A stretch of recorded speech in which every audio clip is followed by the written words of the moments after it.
Radio Mujeres Morena República, Coahuilenses. Presentado por la colectiva Mujeres Morena República y Radio AMLO. Conducido por Nieves Rondán Rodríguez.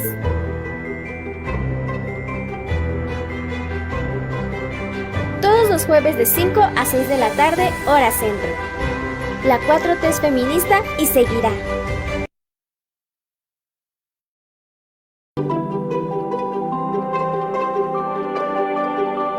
Radio Mujeres Morena República, Coahuilenses. Presentado por la colectiva Mujeres Morena República y Radio AMLO. Conducido por Nieves Rondán Rodríguez.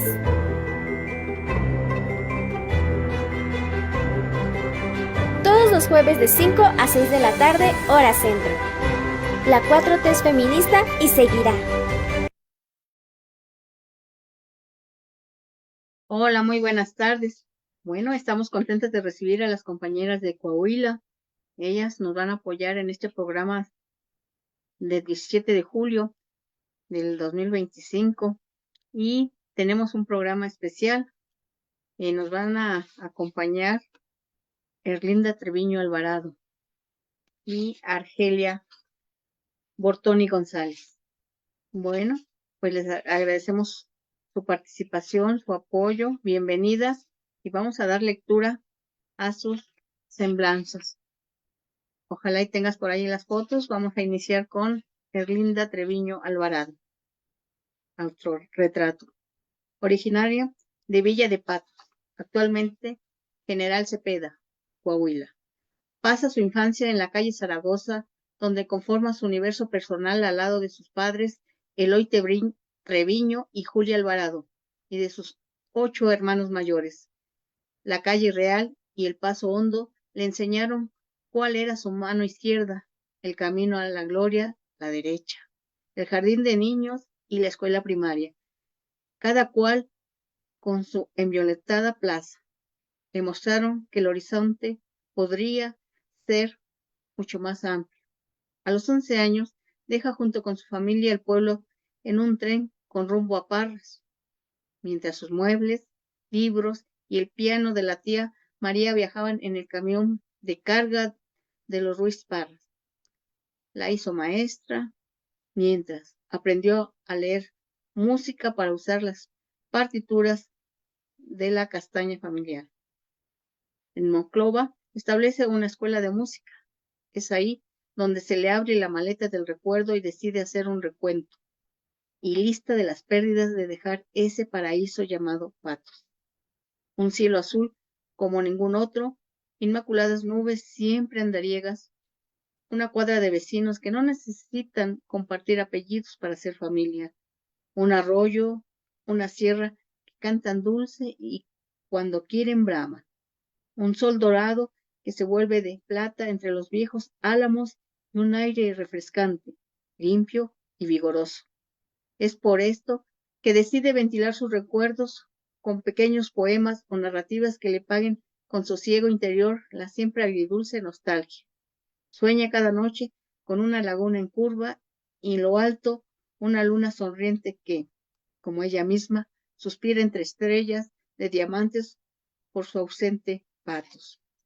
Bueno, continuamos con la semblanza de Argelia. ¿Tendrá las fotos, Alan, por favor?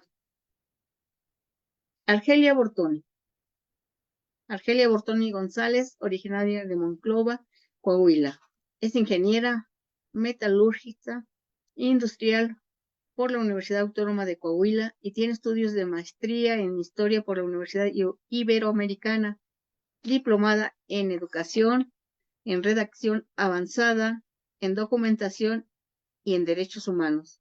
Ha centrado su carrera profesional en la educación, campo en el que se ha desempeñado como docente y como directora de diversas instituciones de educación básica, media superior y superior, desde las que, estableciendo alianzas estratégicas, ha contribuido al desarrollo sustentable impulsado impulsando la investigación educativa, la difusión de la cultura y la relación escuela, empresa, sociedad, en proyectos relacionados con educación a distancia, capital intelectual, zonas desérticas, economía regional, medio ambiente, paleontología, ciencia y tecnología, arte y cultura. Es correctora, editora y promotora de la lectura, coautora del libro Ignacio Zaragoza, El héroe del 5 de mayo, y de la antología 100 para empezar. Actualmente trabaja en la escritura del libro Mujeres Transformadoras de la Ciencia, el Arte y la Vida Cotidiana. Colabora en las publicaciones diversas como conferencista en foros nacionales e internacionales y como activista en defensa del medio ambiente y los derechos humanos. Porque siempre ha caminado por la izquierda, la verdad y la justicia. Es fundadora de Morena, integrante de la primera Comisión de Honestidad y Justicia de Tamaulipas y de la Asamblea Nacional Fundacional del partido, en el que colabora para hacer posible la cuarta transformación. Bienvenidas, compañeras. Es muy grato tenerlas en este programa y le vamos a pedir a la compañera Argelia que nos apoye con la semblanza de su estado.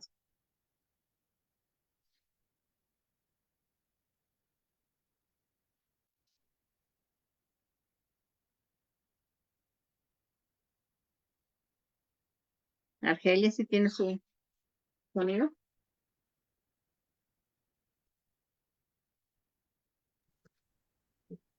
Perdón. Sí, Coahuila, escuchamos. sí, me escuchan. Adelante, adelante. Gracias. Coahuila, el tercer estado más extenso de México, está ubicado en el centro norte de nuestro territorio y tiene a Saltillo como capital. El origen del nombre que nos designa, de acuerdo a la versión más aceptada por los historiadores, proviene de Cuauhitl, palabra de origen náhuatl que significa lugar donde abundan los árboles, en alusión a los bosques que caracterizaban a Monclova, designada capital del estado en el periodo colonial y que continuó siéndolo hasta 1824, en que el reciente México independiente anexó el territorio de Texas a Coahuila y cambió la capital a Saltillo. La maestra historia nos dice que eso dio inicio a una rivalidad por la capital, que fue y vino de de Saltillo a Monclova, hasta que perdimos el territorio de Texas y que incluso Monterrey fungió como capital cuando entre 1856 y 1864 Santiago Vidaurri nos anexó a Nuevo León. Nuestro estado ha tenido una importante participación en las 4 transformaciones de México. En Coahuila, donde la población apoyó con determinación al movimiento de independencia, también tuvimos a los traidores, gracias a los cuales logró capturar el 21 de marzo de 1811 a don Miguel Hidalgo, padre de la patria, al generalísimo Allende, a Ignacio y Juan Aldama y al ejército insurgente que encalzaban. También en Coahuila, Texas nació, se formó militarmente y combatió durante la Reforma Juarista Ignacio Zaragoza, el benemérito de la patria en grado heroico que simboliza la dignidad y el valor de un pueblo unido que defiende su soberanía y su independencia contra el ejército invasor y en múltiples batallas contra el ejército conservador. La Revolución Mexicana, que fue convocada por el más alto y digno representante de la democracia en nuestro país, el coahuilense Francisco I. Madero, pudo continuar luego de su sangriento asesinato en el golpe de estado del traidor Huerta, gracias a que otro coahuilense, Venustiano Carranza, convocó a continuar la lucha en el Plan de Guadalupe. La historia de Coahuila es vasta y diversa. Ella nos ha conducido al presente, en el que el desarrollo político, económico, científico, tecnológico y cultural ha dado lugar al nacimiento de nuevos protagonistas, entre los cuales estamos las mujeres y los hombres que abanderamos desde el inicio la cuarta transformación. Gracias. Muchas gracias. Vamos a pedirle a Alan que nos proyecte un intro, un video de Mireles. Un video del doctor Mireles. Pisé el callo del crimen organizado. Pisé el callo del gobierno federal. Por desgracia, los dos callos son de la misma persona. No tenemos patria mientras no tengamos gobierno. Nosotros escogimos cómo queríamos morir y decidimos morir luchando. Hay un principio de justicia que un buen amigo nos lo enseñó y es en el que yo basé mi razonamiento para este movimiento social. Cuando el derecho se contraviene con la justicia debe prevalecer, no importa que ésta salga de las manos del mismo pueblo.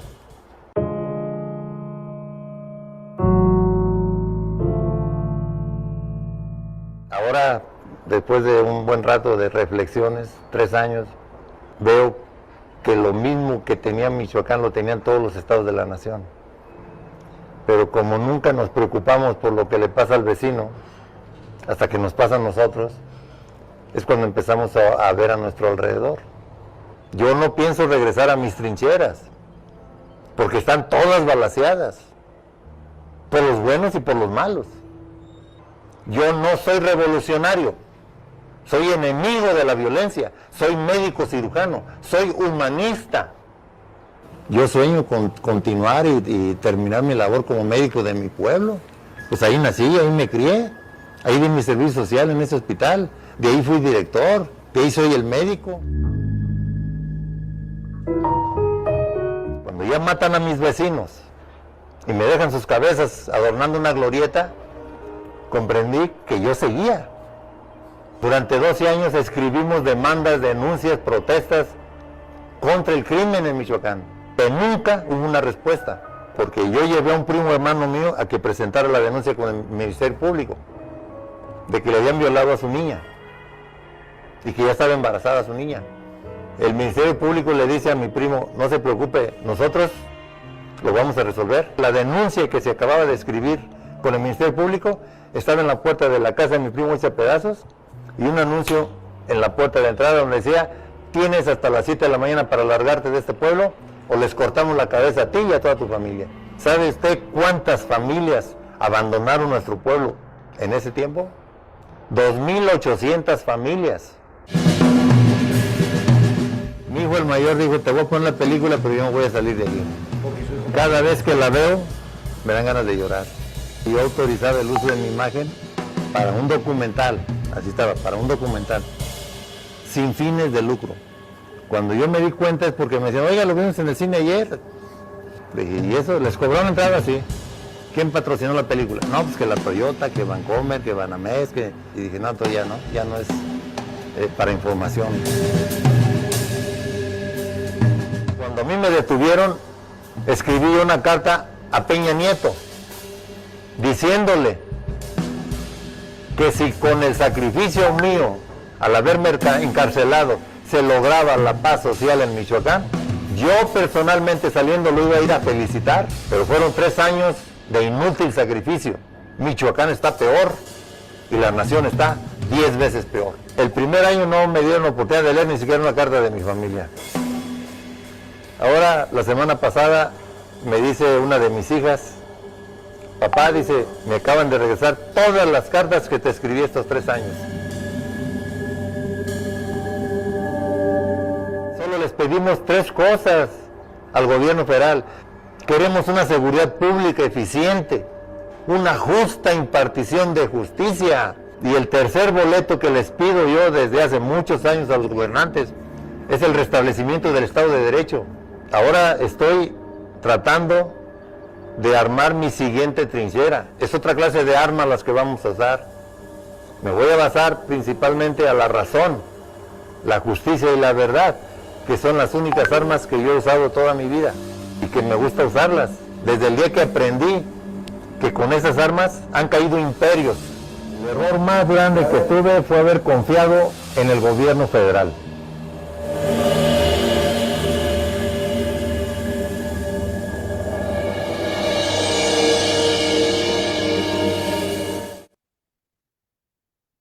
Bien, en este programa especial tenemos el siguiente tema: Erlinda Treviño Alvarado, la palabra en la vida y la labor de una maestra coahuilense. Nos va a apoyar la compañera Argelia Bortoni haciendo una entrevista a Erlinda sobre el libro Cartas desde mi cautiverio, doctor José Manuel Mireles Valverde. Adelante, Argelia. Gracias, Nieves. Tengo el gusto de charlar en este espacio que tanto valoro y agradezco a Mujeres Morena República, con la maestra de música y de vida, mi entrañable amiga Erlinda Treviño, autora, entre otros libros, de Cartas desde mi cautiverio, doctor José Manuel Mireles Valverde, que reúne las 26 cartas escritas y recibidas por la maestra Erlinda, que fueron escritas desde la prisión en respuesta a muchas que ella le había enviado desde Monclova y a veces desde Ciudad Frontera. Recordemos que el doctor Mireles fue miembro fundador de los consejos municipales, estatales y el nacional de autodefensas, y fue el vocero de las autodefensas de Michoacán. En esa aciaga época en que los mexicanos sufrimos las consecuencias del garrotazo al avispero que dio el presidente Felipe Calderón y que se prolongó en el siguiente sexenio, dejando a la ciudadanía en la indefensión y abriendo las puertas al horror y a la violencia. Como todos en este país, en Coahuila fuimos construyendo la memoria individual y colectiva a partir del registro de los eventos que afectaron nuestras vidas, comunidades y regiones. El doctor Mireles y las autodefensas hicieron lo suyo. Con determinación y mucho valor se organizaron para proteger a sus familias porque el Estado estaba completamente rebasado.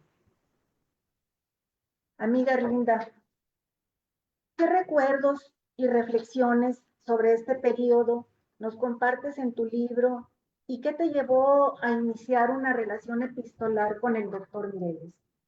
Esa pregunta me la han hecho varias veces y me voy a permitir contestarlas leyendo lo que en la página 9 del libro se titula justo así: Recuerdos y reflexiones.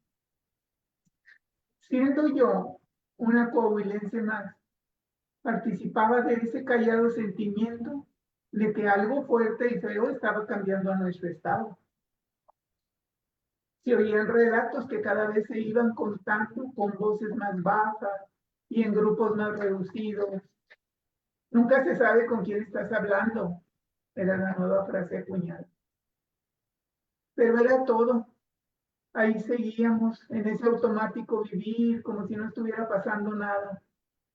Era más bien esa especie de cotidianidad que caracteriza a los grandes impactos. Poco a poco nos acostumbrábamos a no usar ciertas carreteras, a nuevos horarios para eventos sociales, a observar conductas cautelosas y a tratos de reserva. Hasta que un día nos enteramos de la matanza de Allende. De una venganza, se decía, que tumbaron con maquinaria sus grandes casas, que si fueron muchos y de diferentes edades los que se llevaron al mismo tiempo y de pueblos cercanos, que si nadie había hecho nada por ellos, ni vecinos ni autoridades, que muchos vieron la fila y otros hasta sus gritos oyeron, que hasta su servidumbre le había tocado y a un niño que estaba ahí de visita. Para entonces las voces se volvieron casi susurros y después se dejaron de contar ni siquiera por teléfono. Así vivíamos, así, cada vez más confinados en nuestras casas, esas a las que los de Allende no les habían servido de nada. Y así estábamos, paredes adentro, sabiendo que los materiales de su muro, fueran de pobres o ricos, no detendrían a nadie. Entonces vi en las noticias que un tal doctor Mireles de Michoacán demandaba seguridad al gobierno, seguridad todo para las mujeres y las niñas. A mí me pareció ser la voz de ese legendario y última figura de los relatos de aquella generación pionera de hombres que enfrentaban al lobo.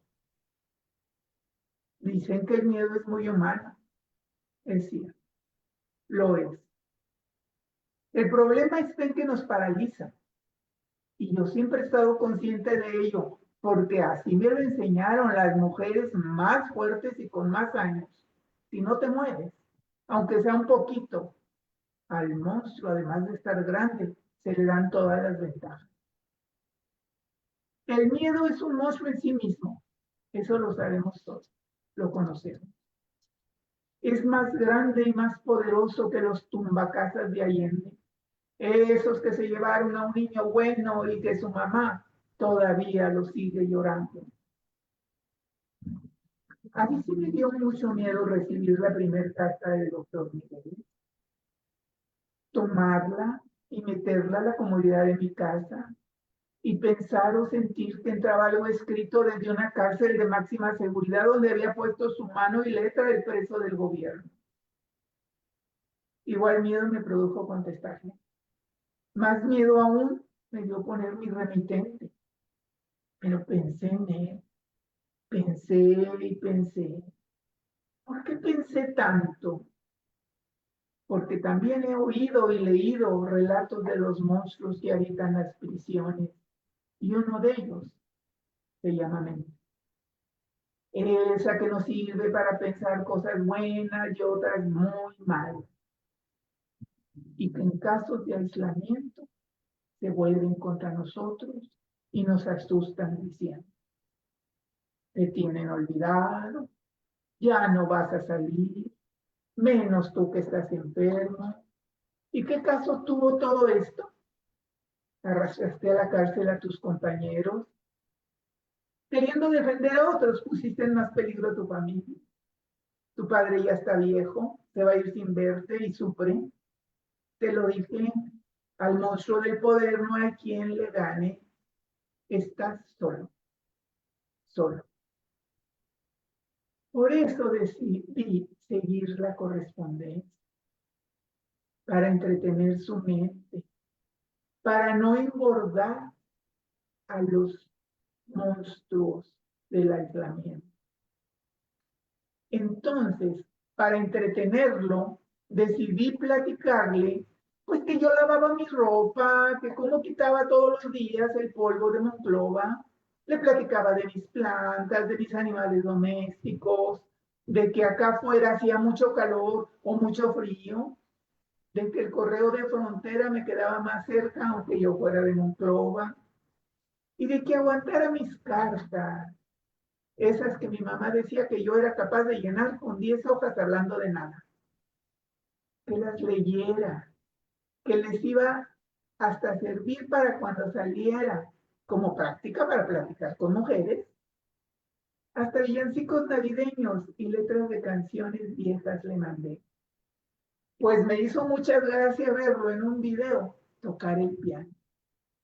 Vaya pues, lo preparé desde la esperanza, platicándole de los emoticones tontos que nuestros jóvenes estaban usando acá afuera en sus celulares.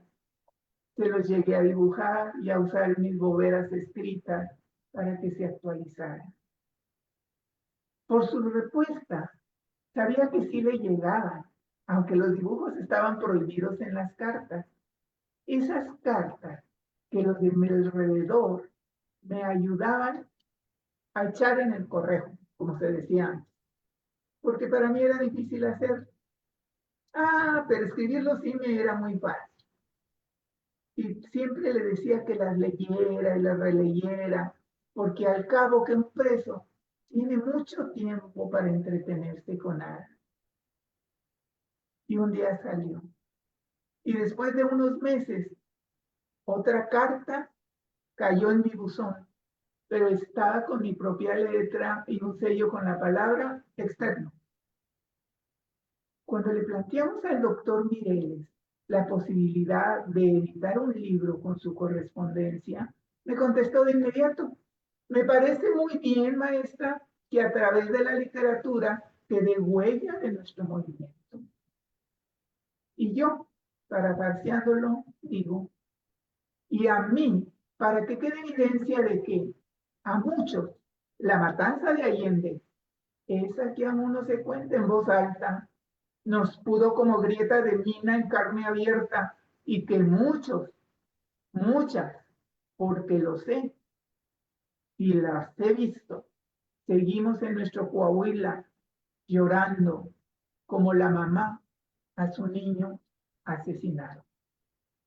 Esta carta primera que recibí, de la cual hablo en estos recuerdos y reflexiones, la recibí porque yo había mandado una entre las miles de cartas de apoyo que, cuando se dio la detención del doctor, su abogada, Talía, en ese entonces, nos pidió que una muestra de apoyo le escribiéramos para que, no sé, las autoridades supieran que estábamos al pendiente de esa detención.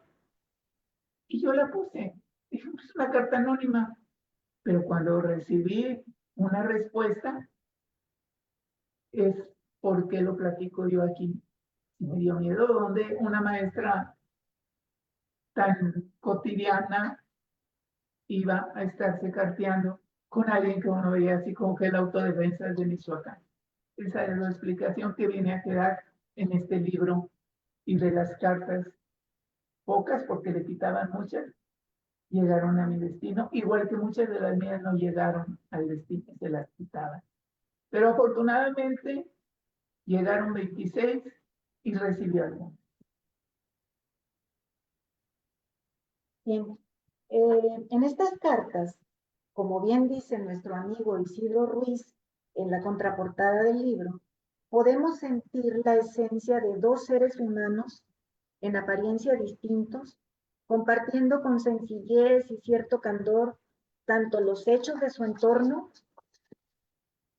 como los recuerdos de sus respectivas infancia y juventud, creando carta a carta un pequeño mundo de solidaridad y apoyo. En este sentido, a mí particularmente me gusta la carta en la que te cuenta de su maestra Arcelia, ligada a su familia materna, a esa gente que lo educó, personas con ideales muy arraigados y compromiso social y moral con sus contemporáneos. ¿Nos lees y comentas esa carta, Linda? Sí, cómo no. También tratando de mujeres, cómo nos vamos encadenando en pensamientos y pequeñas acciones. En el momento en que me invitaron a hablar de este libro, sabiendo que era un espacio desde las mujeres, dije, no, pues aquí está el doctor Mireles. ¿Quién pensaría que en este que enfrentaba el lobo estuviera tan presente, así como él lo escribía en sus cartas, que había sido formado en principios ciudadanos y de justicia por las mujeres de su casa? La voy a leer. La escribió él el 3 de enero del 2016. Erlinda Treviño, querida maestra, hoy he recibido su carta que me envió el 25 de noviembre. Muchas gracias, Erlinda, de todo corazón. Le deseo que haya tenido una Navidad en santa paz, a pesar de todos los TikTok que tenga en su casa, y que el gran hacedor del universo la colme de bendiciones ahora y siempre con todos los de su casa. Cuando yo estaba pequeño, en el salón de párvulos, creo que ahora les llaman kinder o preprimaria, admiraba mucho a mi venerable y anciana maestra. Creo que ahora les llaman educadora. Pues, a pesar de sus 80 años de edad, de 2 revoluciones que había vivido y de no haber tenido hijos, se atrevía a hablarnos de que el verdadero triunfo de la Revolución Mexicana había sido la consolidación de una constitución hecha por el pueblo de México para proteger los derechos de todos los mexicanos. Se atrevió, pues, orgullosamente, decía, a enseñarnos la Constitución y nos decía, mis hijitos esto o aquello, con mucho amor y ternura. Un hermano de ella perteneció al Estado Mayor Presidencial del general Emiliano Zapata. Quiero decirles, Linda, que yo me siento orgulloso de haber tenido por maestra a una gran señora como ella.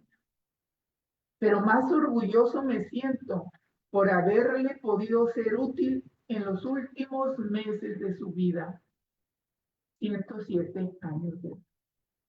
Pues, aunque yo era el director del hospital más grande de Michoacán, el Hospital Dr. Miguel Silva, todo mi turno, el de la tarde y parte de la noche, me la pasaba junto a su cama, porque la señora conservaba toda su lucidez como cuando era mi maestra, y además se daba el gusto de regañarme, como cuando era chiquillo, porque traía la bata arrugada de una manga o una mancha en el pantalón.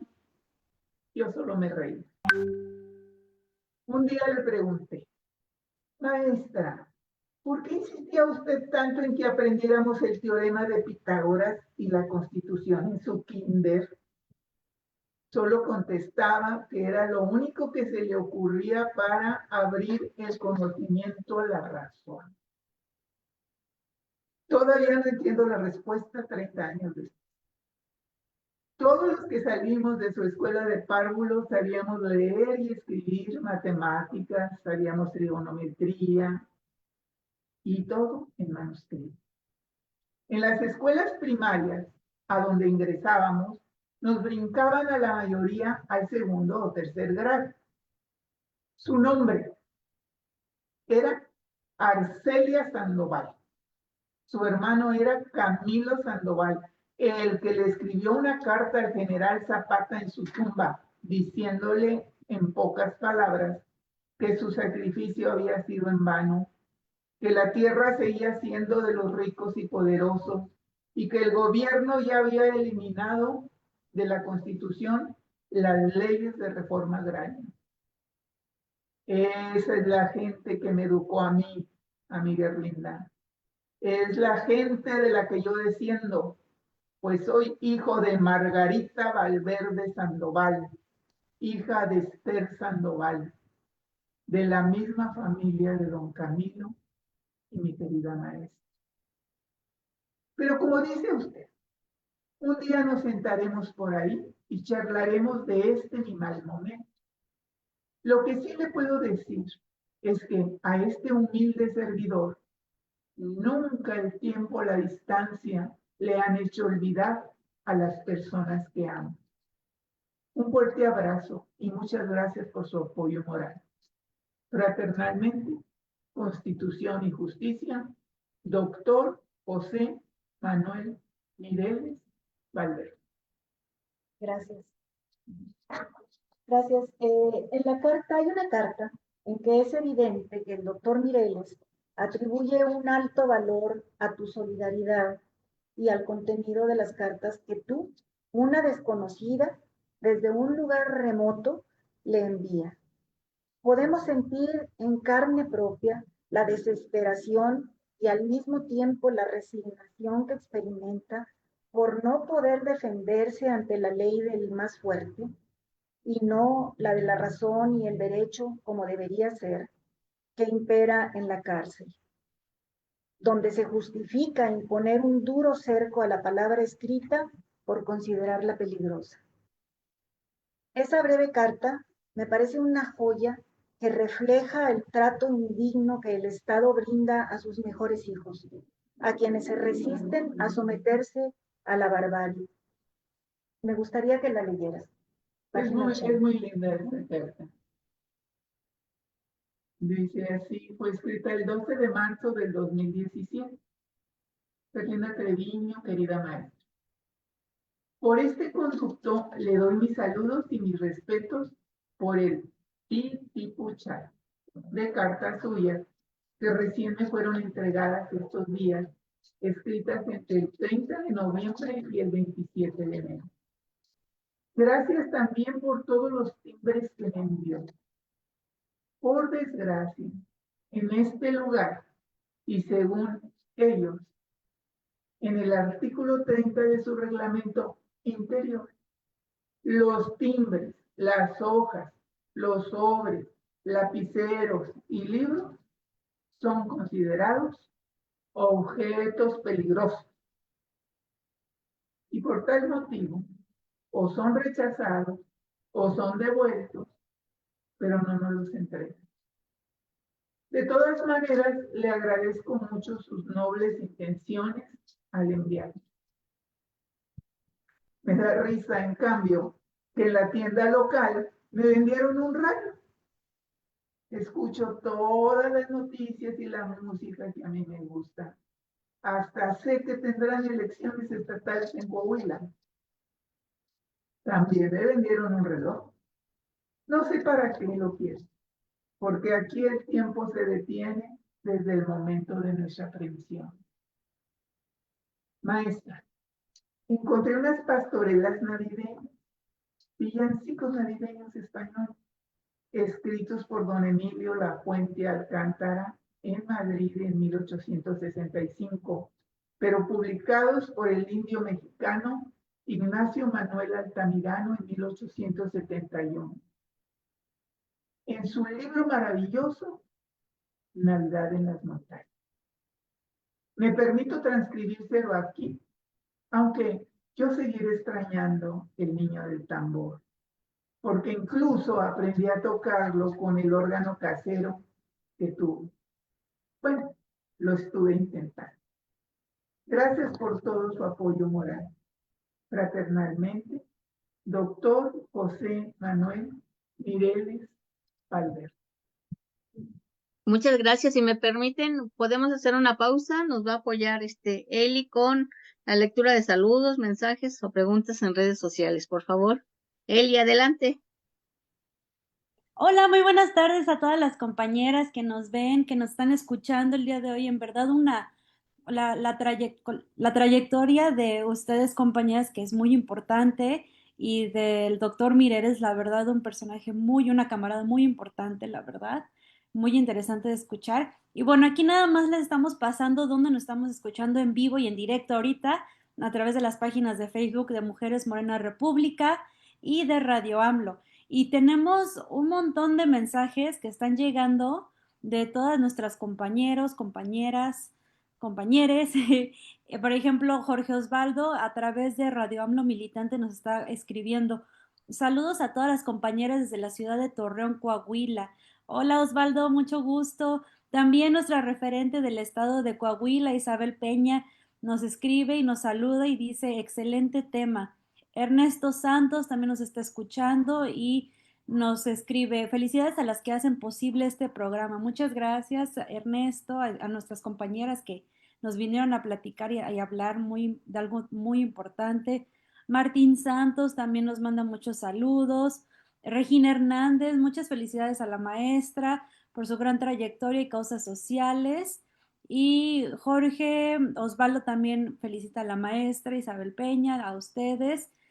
Y de hecho aquí nos están haciendo una pregunta en tiempo real, compañeras. Isabel Peña nos pregunta: Erlinda, ¿conociste personalmente al doctor Mireles?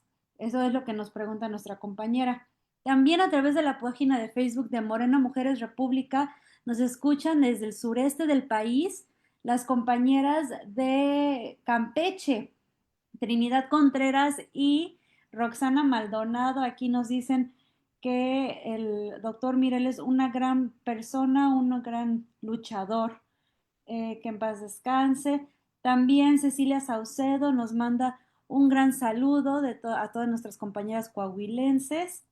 Y otra preguntita también que nos hacen en tiempo real ahorita rápido: Roxana Maldonado nos pregunta, ¿cómo logra mantenerse una persona en la lucha sin discernir a los ideales y objetivos que se ha propuesto? Nos pregunta eso la compañera Roxana Maldonado. También desde Yucatán, hola Isela Castro, mucho gusto. Y bueno, hay muchos mensajes, hay mucha conversación ahorita y bueno, nada más les doy esas preguntas para que a ver si nos las pueden contestar. Muchísimas gracias y regresamos a la conversación que está muy interesante, la verdad, todo lo que nos cuentan ustedes. Voy a Muchas responder. gracias, Eida. Nunca nos vimos en persona.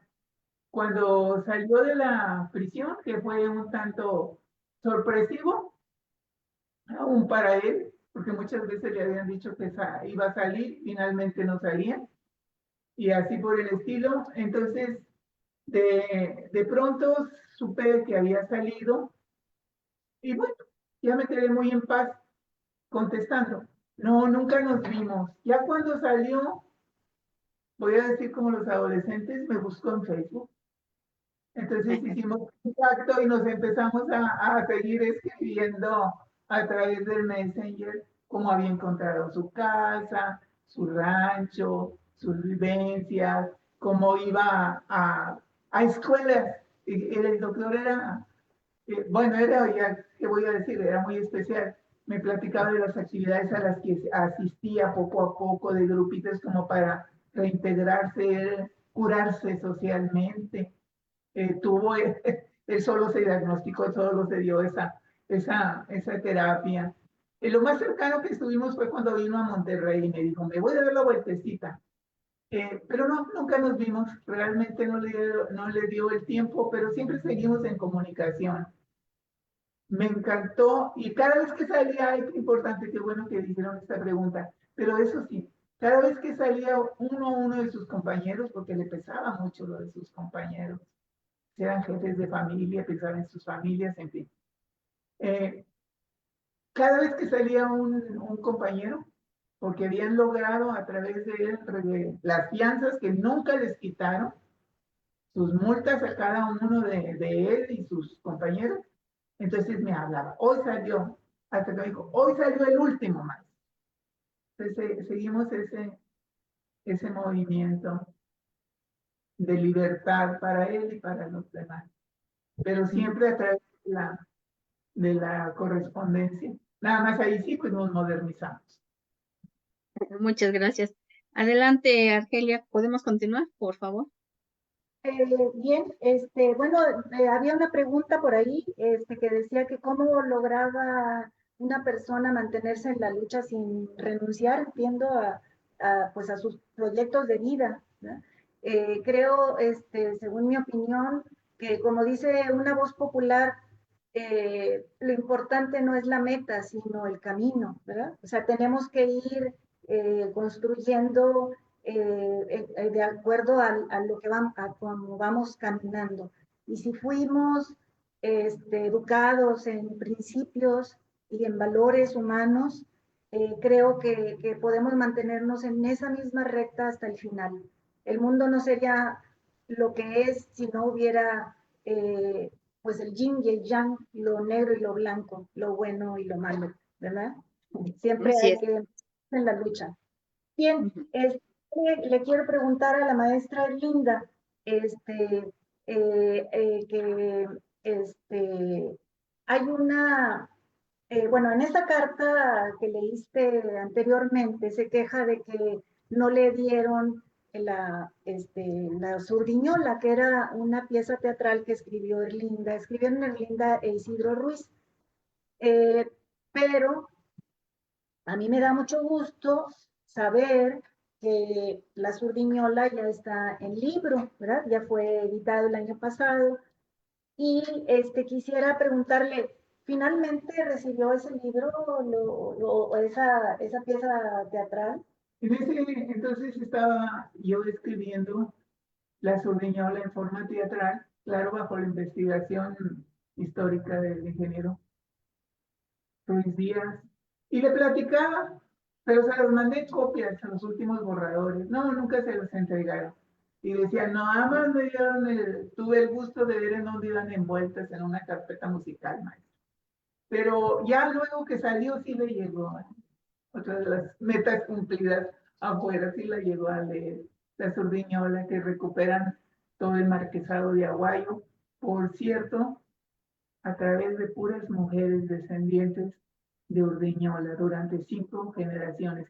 En otro tiempo, ojalá tengamos oportunidad de hablar de estas flamantes damas y en este orgullo, yo quiero que sean orgullo de este espacio de Coahuila, de esta tierra, estas mujeres que sostuvieron la historia durante esos años.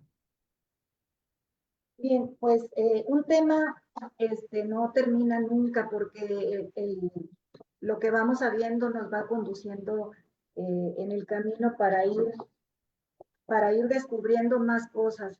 De estas mismas Urdiñola, hay una monja que está contenida en este librito y que fue la creadora de la primera escuela para mujeres pobres en el país. Una escuela que fundó en la calle Donceles, número 20, ¿sí? Muy cerca de donde es ahora la Secretaría de Educación Pública, por ahí. Y es una persona que a mí me parece sumamente interesante, que es de la tierra donde también nació Erlinda y que es descendiente también de la Surdiñola y que está pues en este librito que acaba de salir también en el 2025 porque nuestra amiga y maestra Erlinda está muy productiva. Entonces, ¿puedes contar brevemente sobre esta mujer y por qué tu interés en ella? Bueno, yo creo que para los que nos oyen es una desconocida como para mí, que nací en su pueblo y soy de Coahuila y ando entre los libros y la historia. Nunca había oído hablar de ella y ahora digo, pero ¿cómo? Me he puesto por meta dar difusión a su nombre. Es Sor María Ignacia Haslop Echeverri, la constructora de la enseñanza en México y con su capilla de la Virgen del Pilar. Cómo usó todo su dinero, toda su herencia para atraer a las mujeres jesuitas a que enseñaran a las niñas mexicanas que no tenían posibilidades y las enseñaban a leer. Promesa hecha a su madre, pero yo le comento a Argelia, yo creo que sí tenía vocación, porque cuando nos enteramos de todas las cosas que tuvo que sortear y trabas que le pusieron los señores, hombres jesuitas, que no, pues resistió todo, todo, hasta que le pidieran el dinero en efectivo y no en tierra ni en joyas, y se salió con la suya. La historia la tendremos en otra ocasión, y les agradezco bastante esta que a mí me gusta llamarla la estrellita de Patos, de Villa de Patos, de mi pueblo, General Cepeda, Coahuila, que la hemos porque la conocen hasta en otros países, le llaman la educadora novohispana. Cómo una monja desde su convento pudo trascender incluso más allá de México en su ejemplo. Uy, ahí está enredada una historia con otra María Ignacia Rodríguez, más conocida como la Güera, emparentaron con un noviazgo ahí en su convento de su sobrino. La Güera Rodríguez. La Güera Rodríguez, otra que también no se cuenta del todo lo que ha aportado a nuestra historia. En fin, tendríamos cantidad de historias. La vida es una historia. Yo agradezco mucho, volviendo al doctor Mireles, yo agradezco mucho a María del Carmen Buccelli, que es mi coautora en este libro, porque realmente yo no lo hubiera publicado. Pues eran unas cartas, ¿verdad?, que tenían solo el propósito de entretenimiento. Y un día se lo conté yo nada más como anécdota. Y ella se dio a la tarea de convencerme de que las cartas que hablaban del polvo y de regar la planta y de que el perrito destruyó esto, que había goteras en mi casa, que cositas así, porque yo sabía que si platicábamos otras cosas no le iban a dejar pasar sus cartas. Entonces me convenció de que en esto también iba a ser historia y miren, pues casi que lo vio. Aquí estamos con la oportunidad que nos dan ustedes de que se oiga en todo México este nombre, así como estamos oyendo de Mireles, escucharemos otros de mujeres. María Ignacia Aslor Echever. Su beneficio de mujeres a mujeres. Le apodaban la indiana por nacida en México y le gustaba que le dijeran así. Ella no nació en España, es nuestra, por nacimiento y de corazón. Así como ahora muchas mujeres se van a tener a sus hijos a otro país vecino, en aquel entonces, estamos hablando del siglo XVIII, en aquel entonces también cruzaban el mar para irse a tener a sus hijos en Así es, si España. no, no ¿Para, las podían para casar. qué? Para no ser Para empezar, no las podían casar, porque el requisito para adquirir tierras, bienes, derechos, era haber nacido en España para conservar. Bueno, pues ahí está mucho de la independencia, ¿no? De que no tenían los mismos derechos, hablando de derechos. Entonces ahí van las señoras, les digo, mareadas, mareadas embarazadas, y ahí van en el barco a tener sus muchachitas allá. Pero nuestra Sor María Ignacia nació en México. Es hermosa su historia.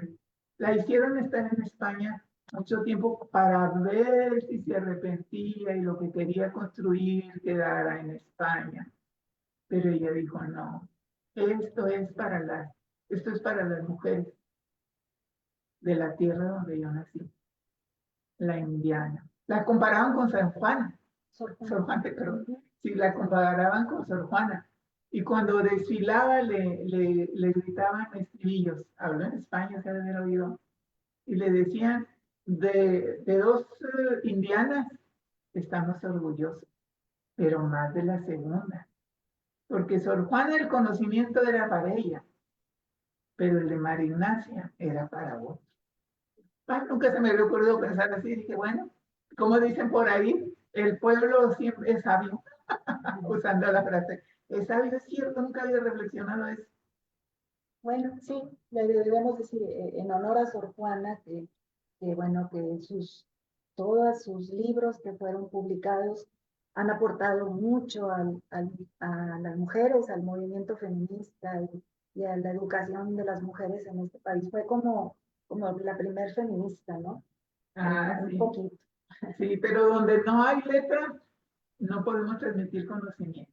Así es. Y los cimientos del conocimiento están en la que me agrada la figura, una mano se pone para la otra para enseñarte, como decían, la O por los relojes.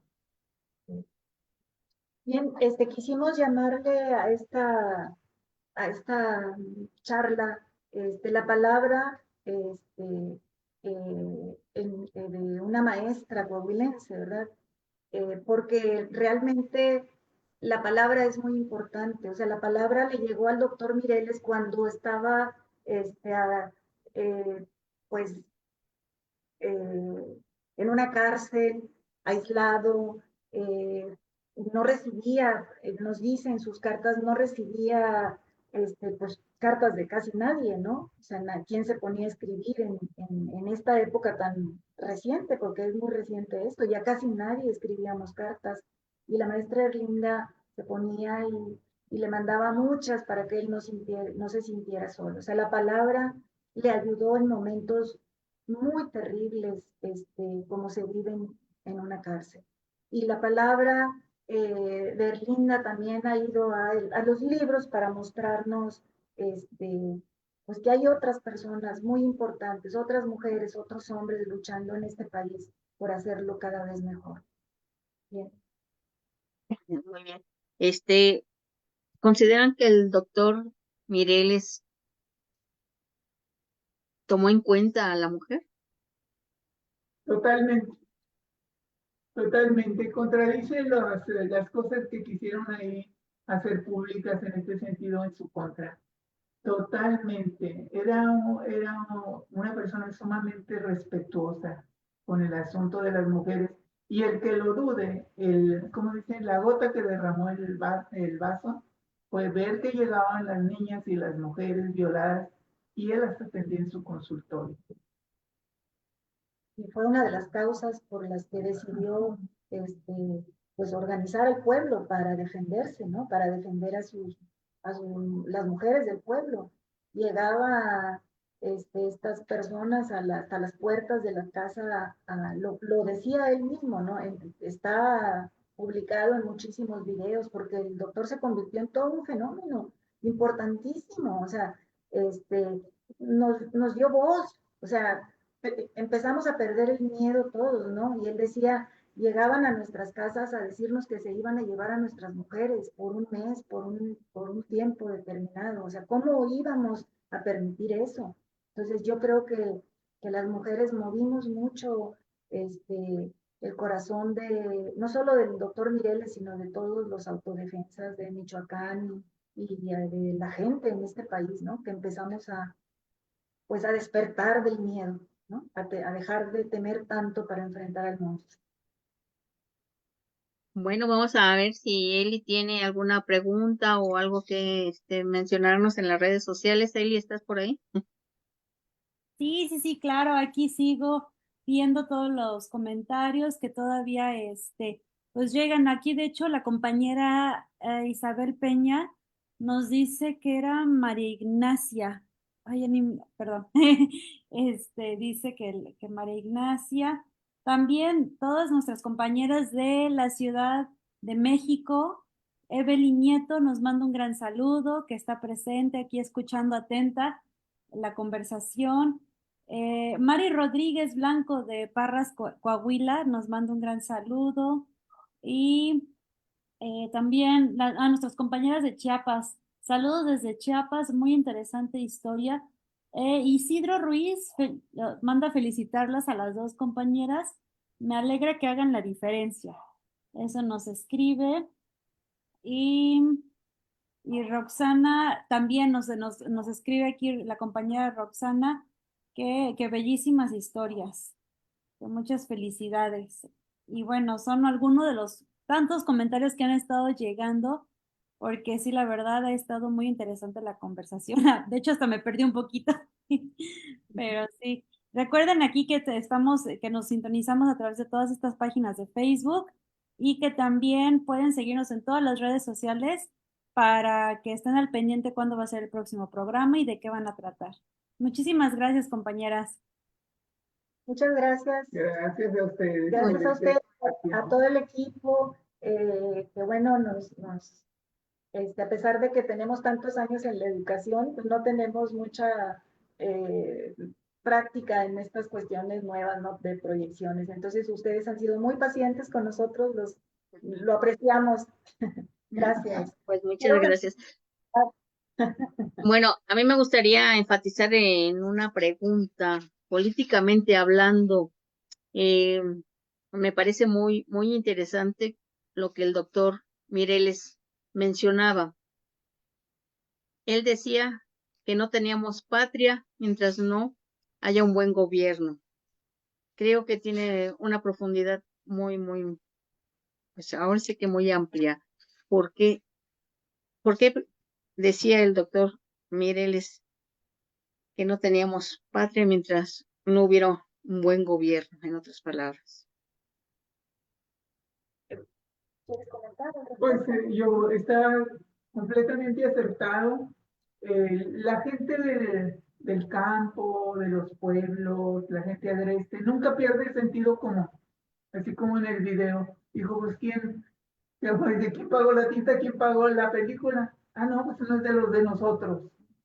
Aquí hay otro interés. Entonces, es igual, no perder el sentido común en el sentido de que, bueno, hay espacio, pero no hay gobierno, aquí no puede haber casa. ¿Cómo vivimos en esta casa? Es una verdad. Además, recordemos que la patria la constituyen la población, los ciudadanos y el gobierno, pero en el gobierno están o deberían de estar los mejores ciudadanos, ¿ya? No cualquiera. Así es. Entonces, sí, pues no vamos a tener una verdadera patria hasta que los ciudadanos no entendamos perfectamente que tenemos que elegir a los mejores, ¿no?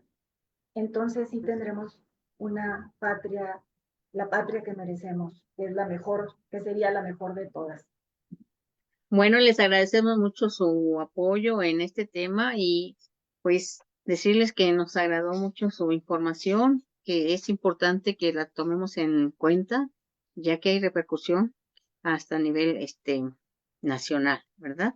Pues agradecemos mucho a las compañías de Coahuila. Gracias, Erlinda, gracias, Argelia, y nos vemos hasta el próximo jueves. Nos acabó el tiempo. Hasta luego, muy Si quieren amable. mencionar algo final, pues les escuchamos. Tenemos todavía un minutito si gustan. Muy, muy breve. Una anécdota. Sí. El doctor Migueles tenía un excelente sentido del honor. Entonces, a veces se juntaban muchas cartas porque el correo estaba cerrado, ya casi no se usaba. Entonces, no había timbres. Entonces se juntaban las cartas, yo procuraba escribirle una por día. Entonces se juntaban y entonces le decía yo, ay, las meto en le platicaba cosas así. Las traigo en la bolsa. No se preocupe, Masha, a mí me gustan las cartas paseadas. Dijo, porque así sentía yo como, mire, mi mamá me imagino que me anda paseando por toda su ciudad. Y es cierto, le llegaban las cartas muy paseadas. Le gustaba mucho bromear, pero siempre con respeto. Creo que pocas personas, por no decir que ninguno, hayan sido tratados por él con poco respeto. En el sentido de mujeres menos. Muchas gracias. Muchas Bueno, gracias. muchas gracias. Todo el equipo. Sí, gracias a todos los que nos están escuchando por haberse conectado. Y un saludo a Chiapas, donde tengo mi casa y mi corazón está repartido entre Coahuila y Chiapas. Soy coahuilense, Qué pero bien. en Chiapas. Muchas Bien, gracias. Hasta luego. hasta luego. Bye.